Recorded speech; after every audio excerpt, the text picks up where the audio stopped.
ಆ ಮಕ್ಕಳನ್ನು ತೆಗೆದುಕೊಂಡೋಗಿ ಜೈಲಿಗೆ ಹಾಕ್ತಾ ಇದ್ದಾರೆ, ಅವ್ರ ಮೇಲೆ FIR ಆಗ್ತಾ ಇದ್ದಾರೆ. ಅಂತಹ ದುಸ್ಥಿತಿಯನ್ನು ಇವತ್ತು ಯಾರು ತೊಗೊಂಬಂದಿರ್ತಕ್ಕಂಥದ್ದು? ಅಮಿತ್ ಶಾ ತೊಗೊಂಬಂದಿರ್ತಕ್ಕಂಥದ್ದು. ಅಮಿತ್ ಶಾ ಅವರ ಆರ್ಡ್ರ್ನಲ್ಲೇ ಪೊಲೀಸ್ನವರು ಈ ಥರ ದಾಳಿ ಮಾಡ್ತಾ ಇರ್ತಕ್ಕಂಥದ್ದು. ಅದ್ರ ಮೇಲೆ ಮಾತಾಡೋ ಧೈರ್ಯ, ನೈತಿಕತೆ CT ರವಿಗಾಗಲಿ BJP ನಾಯಕರಿಗಾಗಲಿ ಇದೆಯಾ? ಈ CT ರವಿಯಂತಹ ಈ 3ನೇ ದರ್ಜೆಯ ಟ್ರೋಲ್ ನಾಯಕರುಗಳಿದ್ದಾರಲ್ಲ, ಈ ನಾಗಪುರದ ಕಾಲಾಳುಗಳಿದ್ದಾರಲ್ಲ, ಇವರು ಕರ್ನಾಟಕದ ಅಸ್ಮಿತೆಯನ್ನು ಅರ್ಥ ಮಾಡ್ಕೋಬೇಕು. ಕೋಮು ಬೀಜವನ್ನು ಬಿತ್ತುವಂಥದ್ದು ಮತ್ತು ವಿಷವನ್ನು ಕಕ್ಕುವುದನ್ನು ನಿಲ್ಲಿಸಬೇಕು. ಆ ಮಂಡ್ಯದಲ್ಲಿ ಹೋದ್ರು, ಆ ಟಿಪ್ಪು ವರ್ಸಸ್ ಒಕ್ಕಲಿಗ ಅಂತ ಏನೋ ಇಶ್ಯೂ ತೆಗೆದ್ರು, ಅಲ್ಲೇನೋ ಉರಿಗಳು ನಂಜಗಳು ಅಂತ ಸೃಷ್ಟಿ ಮಾಡಿದ್ರು. ಆಮೇಲೆ ಇಲ್ಲಿ ಬಾಬಾ ಬುಡನ್ಗಿರಿಯ ವಿಷಯ ಏನಿದೆ ಚಿಕ್ಕಮಗಳೂರು, ಅಲ್ಲಿ ಕೋಮು ಬೀಜವನ್ನು ಬಿತ್ತಿ ತಾವು ರಾಜಕೀಯ ಬೇಳೆ ಬೇಯಿಸ್ಕೊಂಡ್ರು. ಅಲ್ಲಿನ ಮಕ್ಕಳನ್ನು, ವಿದ್ಯಾಭ್ಯಾಸವನ್ನು, ಅಲ್ಲಿ ಮಕ್ಕಳ ಭವಿಷ್ಯವನ್ನು ಹಾಳು ಮಾಡಿದರು. BJP ಇಂಥವ್ರನ್ನೇ ಬೆಳೆಸುವಂಥದ್ದು, RSS ಇದೆಂಥದನ್ನೇ ಅವರು ಪ್ರಚಾರ ಮಾಡೋದು. ಅವರಲ್ಲಿರ್ತಕ್ಕಂತಹ ಶಿಸ್ತೇ ಇದು. ಎಲ್ಲರೂ ಅಲ್ಪಸಂಖ್ಯಾತರಿದ್ರ, ಅಲ್ಲೆಲ್ಲರೂ ಮುಸಲ್ಮಾನರಿದ್ರ, ಹಿಂದೂಗಳಿರಲಿಲ್ವ, ಅವರೊಳಗೆ ಬ್ರಾಹ್ಮಣರ ಮಕ್ಕಳಿಲ್ವಾ, ಹಿಂದುಳಿದ ವರ್ಗದ ಮಕ್ಕಳಿರಲಿಲ್ವಾ, ಅಥವಾ ದಲಿತ ಮಕ್ಕಳಿರಲಿಲ್ವಾ? ನೀನು ಮುಲ್ಲಾ, ನೀನು ಮೌಲ್ವಿ, ನೀನು ಪಾದ್ರಿ, ನೀನು ಸ್ವಾಮೀಜಿ, ಈ ರೀತಿ ನೋಡುವಂಥದ್ದು ಇಂತಹ ಬೌದ್ಧಿಕ ದಿವಾಳಿತನದ CT ರವಿಯವರಿಂದ ಮಾತ್ರ ಸಾಧ್ಯ. ಕ್ಷಮೆ ಯಾಚಿಸಬೇಕು, ಮಕ್ಕಳಲ್ಲಿ ಕ್ಷಮೆ ಯಾಚಿಸಬೇಕು. 23 ಲಕ್ಷ ಜನ ಮಕ್ಕಳನ್ನು ಯಾರಿಗೋಸ್ಕರ ಹೇಳ್ತಾ ಇದ್ದಾರೆ ಅವರು? ಆ ಮೌಲ್ವಿ ಆಗಲಿ ಅವ್ರು ಕೇಳೋಕ್ಕೆ ಅಧಿಕಾರ ಇರ್ತದೆ, ಸ್ವಾಮೀಜಿಯಲ್ಲಿ ಕೇಳೋ ಅಧಿಕಾರ ಇರ್ತದೆ. ಇಲ್ಲ, ಮಾನ್ಯ CT ರವಿಯವ್ರ ತಲೆಯಲ್ಲಿ 3 ಅಕ್ಷರ ಇಲ್ಲ, ಅವರ ಮೆದುಳಲ್ಲಿ 3 ಅಕ್ಷರ ಇಲ್ಲ. ಯಾಕಂದರೆ ಆಗಿರ್ತಕ್ಕಂಥ ಪ್ರಮಾದ ಎಂಥದ್ದು, ದೇಶದಲ್ಲಿ ಆಗಿರ್ತಕ್ಕಂಥ ಪ್ರಮಾದ ಎಂಥದ್ದು? ಸುಮಾರು 23 ಲಕ್ಷ ನಮ್ಮ ಮಕ್ಕಳು ನೀಟ್ ಪರೀಕ್ಷೆನ ಬರೆದು, ನೀವು ಪೇಪರ್ ಲೀಕ್ ಮಾಡಿ, ಏನು ಪೇಪರ್ ಲೀಕ್ ದಂಧೆ ಅಂತ ಏನು ಮೋದಿಯವರು ಮುಂಚೆ ಹೇಳ್ತಾ ಇದ್ರಲ್ಲ, ಅದನ್ನು BJPಗರು ಇವಾಗ ಮಾಡಿದ್ದಾರೆ. ಅದರ ನಂತರ ಪರೀಕ್ಷೆ ರದ್ದಾಗಿ 21 ಮಕ್ಕಳು ಆತ್ಮಹತ್ಯೆ ಮಾಡ್ಕೊಂಡಿದ್ದಾರೆ. ಸುಮಾರು 2,79,000 ಮಕ್ಕಳು ಮರುಪರೀಕ್ಷೆ ಬರೆದಿಲ್ಲ, ಖಿನ್ನತೆ ಒಳಗಾಗಿದ್ದಾರೆ, ತೊಂದರೆ ಒಳಗಾಗಿದ್ದಾರೆ. ಅವರ ಕುಟುಂಬದವರು ಅಳುತ್ತಾ ಇದ್ದಾರೆ, ನೋವಿನಲ್ಲಿದ್ದಾರೆ. ಅವ್ರಿಗೆ ಸಾಂತ್ವನ ಹೇಳಬೇಕು. ತಮ್ಮಲ್ಲಿ ಆಗಿರ್ತಕ್ಕಂಥ ಕೇಂದ್ರ ಸರ್ಕಾರದ ಪ್ರಮಾದವನ್ನು ಒಪ್ಕೊಂಡು ದೇಶದ ಕ್ಷಮೆ ಯಾಚಿಸಬೇಕು. ಶಿಕ್ಷಣ ಸಚಿವನ ತಲೆದಂಡ ಕಟ್ಟಬೇಕು. ಇದನ್ನು ಬಿಟ್ಬಿಟ್ಟು ಒಂದು ಕೋಮು ಪ್ರಚೋದನಕಾರಿ ಹೇಳಿಕೆಯನ್ನು ಕೊಡ್ತಾ ಇರ್ತಕ್ಕಂತಹ CT ರವಿ ಅವರ ತಲೆಯಲ್ಲಿ 3 ಅಕ್ಷರ ಇಲ್ಲ, 3 ಪದಗಳಿಲ್ಲ ಅಂತ ನಾನು ಹೇಳ್ಬೋದು. ನೋಡಿ, ಈ ಕರ್ನಾಟಕ ಸರ್ವಜನಾಂಗದ ಶಾಂತಿಯ ತೋಟ,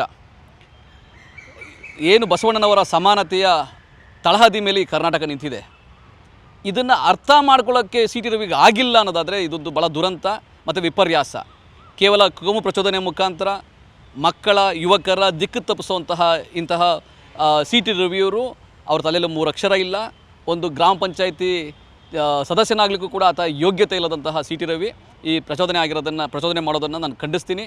ಹಾಗೆಯೇ CT ರವಿಯವ್ರಿಗೇನಾದ್ರು ಒಂದು ಸ್ವಲ್ಪ ಧೈರ್ಯ ಇದ್ದರೆ, ಸಂವಿಧಾನ ಕೊಟ್ಟಿರ್ತಕ್ಕಂತಹ ಒಂದು ಹಕ್ಕಿದೆ, ಪ್ರಶ್ನೆ ಮಾಡೋ ಹಕ್ಕಿದೆ ಎಲ್ಲರಿಗೂ. ತಾವು ಕೂಡ ಕೇಂದ್ರ ಸರ್ಕಾರವನ್ನು ಪ್ರಶ್ನೆ ಮಾಡಲಿ. ಇವತ್ತು ದೇಶದ ಮಕ್ಕಳು ಕಣ್ಣೀರಾಗ್ತಾ ಇದ್ದಾರೆ, ರಸ್ತೆಯಲ್ಲಿ ನಿಂತು ಹೋರಾಟ ಮಾಡ್ತಾ ಇದ್ದಾರೆ. ಆ ಹೋರಾಟ ಮಾಡೋ ಮಕ್ಕಳಿಗೆ ಪೊಲೀಸ್ನವರು ಲಾಠಿ ಚಾರ್ಜ್ ಮಾಡ್ತಾ ಇದ್ದಾರೆ, ಅಶ್ರುವಾಯು ಸಿಡಿಸ್ತಾ ಇದ್ದಾರೆ, ಜಲಪಿರಂಗಿ ಪ್ರಯೋಗ ಮಾಡ್ತಾ ಇದ್ದಾರೆ. ಆ ಮಕ್ಕಳನ್ನು ತೆಗೆದುಕೊಂಡೋಗಿ ಜೈಲಿಗೆ ಹಾಕ್ತಾ ಇದ್ದಾರೆ, ಅವ್ರ ಮೇಲೆ FIR ಆಗ್ತಾ ಇದ್ದಾರೆ. ಅಂತಹ ದುಸ್ಥಿತಿಯನ್ನು ಇವತ್ತು ಯಾರು ತೊಗೊಂಬಂದಿರ್ತಕ್ಕಂಥದ್ದು? ಅಮಿತ್ ಶಾ ತೊಗೊಂಬಂದಿರ್ತಕ್ಕಂಥದ್ದು. ಅಮಿತ್ ಶಾ ಅವರ ಆರ್ಡ್ರ್ನಲ್ಲೇ ಪೊಲೀಸ್ನವರು ಈ ಥರ ದಾಳಿ ಮಾಡ್ತಾ ಇರ್ತಕ್ಕಂಥದ್ದು. ಅದ್ರ ಮೇಲೆ ಮಾತಾಡೋ ಧೈರ್ಯ, ನೈತಿಕತೆ CT ರವಿಗಾಗಲಿ BJP ನಾಯಕರಿಗಾಗಲಿ ಇದೆಯಾ? ಅವ್ರು ನಮ್ಮ ದೇಶದ ಮಕ್ಕಳಲ್ವ, ಅವರು ದೇಶಭಕ್ತರಲ್ವ, ಅವರು ಈ ಭಾರತೀಯರಲ್ವ? ಅವರು ಅಲ್ಲಿ ಹೋರಾಟ ಮಾಡ್ತಾ ಇರೋರು ನೀನು ಮುಲ್ಲಾ, ನೀನು ಮೌಲ್ವಿ, ನೀನು ಸ್ವಾಮೀಜಿ, ನೀನು ಪಾದ್ರಿ ಈ ಥರ ಹೇಳಿದ್ರೆ ಆ ಸಮಸ್ಯೆ ಬಗೆಹರಿತದ? ಈ ಕಾಮನ್ ಸೆನ್ಸ್ ಬೇಡವಾ ಜನಪ್ರತಿನಿಧಿಗಳಾದವ್ರಿಗೆ? BJPಲಿ ಇದ್ದಿದ್ದ ಮಾತ್ರಕ್ಕೆ ತಾವು ಯಾವಾಗಲೂ ನಾಗಪುರದ ಅಜೆಂಡಾ ಅದನ್ನೇ ಕಿಡಿಕಾರಬೇಕು, ಅದನ್ನೇ ವಿಷವನ್ನು ಕಕ್ಕಬೇಕು ಅಂದರೆ ಹೆಂಗೆ ಸಾಧ್ಯ? ಇವತ್ತಿನ ಸಮಸ್ಯೆ ದೇಶದಲ್ಲಿ ಯುವಕರು, ವಿದ್ಯಾರ್ಥಿಗಳು, ಮಕ್ಕಳು ಇವತ್ತು ನೋವನ್ನು ಅನುಭವಿಸ್ತಾ ಇದ್ದಾರೆ. ಮೋದಿಯವರು ಯಾವ ರೀತಿಯಾಗಿ ಕ್ಷಮೆ ಯಾಚಿಸಬೇಕು. 1 ತಿಂಗಳಾದಮೇಲೆ ನೆನ್ನೇನೋ ಮಧ್ಯರಾತ್ರಿನಲ್ಲೇನೋ ಅವರು ಒಂದು ಟ್ವೀಟ್ ಮಾಡಿದ್ದಾರೆ, ಒಂದು ಹೇಳಿಕೆ ಕೊಟ್ಟಿದ್ದಾರೆ. ಆದರೆ ಭಾಳ ತಡವಾಗಿ ಮಲಗಿದ್ರಲ್ಲ ಇಲ್ಲಿವರೆಗೂ ಮೋದಿಯವರು ಮತ್ತು ಅವರ ಕ್ಯಾಬಿನೆಟ್ಟು. ಇವತ್ತು ನಿದ್ದೆಯಿಂದ ಎದ್ದಿದೆ. ಆದರೆ ಕ್ರಮ ತಗೋಬೇಕು. ಅಮಿತ್ ಶಾಗೆ ರಾಜೀನಾಮೆ ಕೊಡಿಸ್ಬೇಕು, ಮೋದಿಯವರು ಕ್ಷಮೆ ಯಾಚಿಸಬೇಕು. ಈ CT ರವಿಯಂತಹ ಈ 3ನೇ ದರ್ಜೆಯ ಟ್ರೋಲ್ ನಾಯಕರುಗಳಿದ್ದಾರಲ್ಲ, ಈ ನಾಗಪುರದ ಕಾಲಾಳುಗಳಿದ್ದಾರಲ್ಲ, ಇವರು ಕರ್ನಾಟಕದ ಅಸ್ಮಿತೆಯನ್ನು ಅರ್ಥ ಮಾಡ್ಕೋಬೇಕು. ಸರ್ವ ಜನಾಂಗ ತೋಟದ ಏನಿದೆ ಕಾನ್ಸೆಪ್ಟ್ ಇದೆ ಅದನ್ನು ಅರ್ಥ ಮಾಡ್ಕೋಬೇಕು.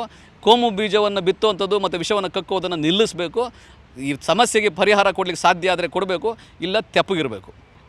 ಲಕ್ಷ್ಮೀ ಹೆಬ್ಬಾಳ್ಕರ್ ಅವ್ರಿಗೆ ವಿಧಾನಸಭೆಯಲ್ಲೇ ಒಂದು ವಿಧಾನ ಪರಿಷತ್ತಲ್ಲಿ ಅಶ್ಲೀಲ ಪದಗಳಿಂದ ನಿಲ್ಲಿಸಿದ್ರು ಅವರು. ತದನಂತರ ಯಾವಾಗಲೂ ಕೂಡ ಕೋಮು ದ್ವೇಷವನ್ನು ಬಿತ್ತುತ್ತಾ ಇದ್ದರು. ಆ ಮಂಡ್ಯದಲ್ಲಿ ಹೋದ್ರು, ಆ ಟಿಪ್ಪು ವರ್ಸಸ್ ಒಕ್ಕಲಿಗ ಅಂತ ಏನೋ ಇಶ್ಯೂ ತೆಗೆದ್ರು, ಅಲ್ಲೇನೋ ಉರಿಗಳು ನಂಜಗಳು ಅಂತ ಸೃಷ್ಟಿ ಮಾಡಿದ್ರು, ಅದ್ರ ಪರವಾಗಿ ಪ್ರಚಾರ ಮಾಡಿದ್ರು. ಆಮೇಲೆ ಇಲ್ಲಿ ಬಾಬಾ ಬುಡನ್ಗಿರಿಯ ವಿಷಯ ಏನಿದೆ, ಚಿಕ್ಕಮಗಳೂರಿನ ಅಲ್ಲಿ ಕೋಮು ಬೀಜವನ್ನು ಬಿತ್ತಿ ತಾವು ರಾಜಕೀಯ ಬೇಳೆ ಬೇಯಿಸ್ಕೊಂಡ್ರು, ಅಲ್ಲಿನ ಮಕ್ಕಳನ್ನು ವಿದ್ಯಾಭ್ಯಾಸವನ್ನು ಅಲ್ಲಿ ಮಕ್ಕಳ ಭವಿಷ್ಯವನ್ನು ಹಾಳು ಮಾಡಿದರು. ಈ ರೀತಿಯ ಒಂದು ಹ್ಯಾಬಿಚುವಲ್ ಅಫೆಂಡರ್ಗೆ ನಾವೇನು ಹೇಳಲಿಕ್ಕೆ ಸಾಧ್ಯ ಆಗ್ತದೆ? BJP ಇಂಥವ್ರನ್ನೇ ಬೆಳೆಸುವಂಥದ್ದು, RSS ಇದೆಂಥದನ್ನೇ ಅವರು ಪ್ರಚಾರ ಮಾಡೋದು, ಅವರಲ್ಲಿರ್ತಕ್ಕಂತಹ ಶಿಸ್ತೇ ಇದು, ಶಾಖೆಗಳಲ್ಲಿ ಕಲಿಸ್ಕೊಳ್ಳುವಂಥ ವಿಷಯನೇ ಇದು. ಹಾಗಾಗಿ CT ರವಿಯವರು 23 ಲಕ್ಷ ಮಕ್ಕಳು ಎಕ್ಸಾಮ್ ಬರೆದ್ರಲ್ಲ, ಎಲ್ಲರೂ ಅಲ್ಪಸಂಖ್ಯಾತರಿದ್ರ, ಅಲ್ಲೆಲ್ಲರೂ ಮುಸಲ್ಮಾನರಿದ್ರ, ಹಿಂದೂಗಳಿರಲಿಲ್ವ, ಅವರೊಳಗೆ ಬ್ರಾಹ್ಮಣರ ಮಕ್ಕಳಿರಲಿಲ್ವಾ, ಹಿಂದುಳಿದ ವರ್ಗದ ಮಕ್ಕಳಿರಲಿಲ್ವಾ, ಅಥವಾ ದಲಿತ ಮಕ್ಕಳಿರಲಿಲ್ವಾ? 23 ಲಕ್ಷ ಜನ ವಿದ್ಯಾರ್ಥಿಗಳು, ನಮ್ಮ ದೇಶದ ಮಕ್ಕಳು, ಅವರನ್ನು ಆ ರೀತಿಯಾಗಿ ನೋಡಬೇಕು ಹೊರತು ನೀನು ಮುಲ್ಲಾ, ನೀನು ಮೌಲ್ವಿ, ನೀನು ಪಾದ್ರಿ, ನೀನು ಸ್ವಾಮೀಜಿ ಈ ರೀತಿ ನೋಡುವಂಥದ್ದು ಇಂತಹ ಬೌದ್ಧಿಕ ದಿವಾಳಿತನದ CT ರವಿಯವರಿಂದ ಮಾತ್ರ ಸಾಧ್ಯ. ನಾನು ಕಂಡೆಮ್ ಮಾಡ್ತೀನಿ. CT ರವಿಯವರು ಇಂಥದನ್ನು ನಿಲ್ಲಿಸಬೇಕು ಮತ್ತು ಕ್ಷಮೆ ಯಾಚಿಸಬೇಕು, ಮಕ್ಕಳಲ್ಲಿ ಕ್ಷಮೆ ಯಾಚಿಸಬೇಕು. 23 ಲಕ್ಷ ಜನ ಮಕ್ಕಳನ್ನು ಯಾರಿಗೋಸ್ಕರ ಹೇಳ್ತಾ ಇದ್ದಾರೆ ಅವರು? ಆ ಮೌಲ್ವಿ ಆಗಲಿ ಅವ್ರು ಕೇಳೋಕ್ಕೆ ಅಧಿಕಾರ ಇರ್ತದೆ, ಸ್ವಾಮೀಜಿಯಲ್ಲಿ ಕೇಳೋ ಅಧಿಕಾರ ಇರ್ತದೆ, ಅಥವಾ ಪಾದ್ರಿ ಆಗಲಿ ಕೇಳೋ ಅಧಿಕಾರ ಇರ್ತದೆ. ಈ ಥರ ಯಾರೂ ಬಂದಿಲ್ಲ. ಸುಮ್ಮನೆ ಡಿವೈಡ್ ಮಾಡುವಂಥ ಕೆಲಸವನ್ನು CT ರವಿ ಮಾಡ್ತಾ ಇರೋದು ಒಂದು ನಂಬುವಂಥ ವಿಷಯ ಅಲ್ಲ, ಮತ್ತು ಅವ್ರನ್ನ ಕಂಡೆಮ್ ಮಾಡುವಂಥ ವಿಷಯ ಆಗಿದೆ ಇದು.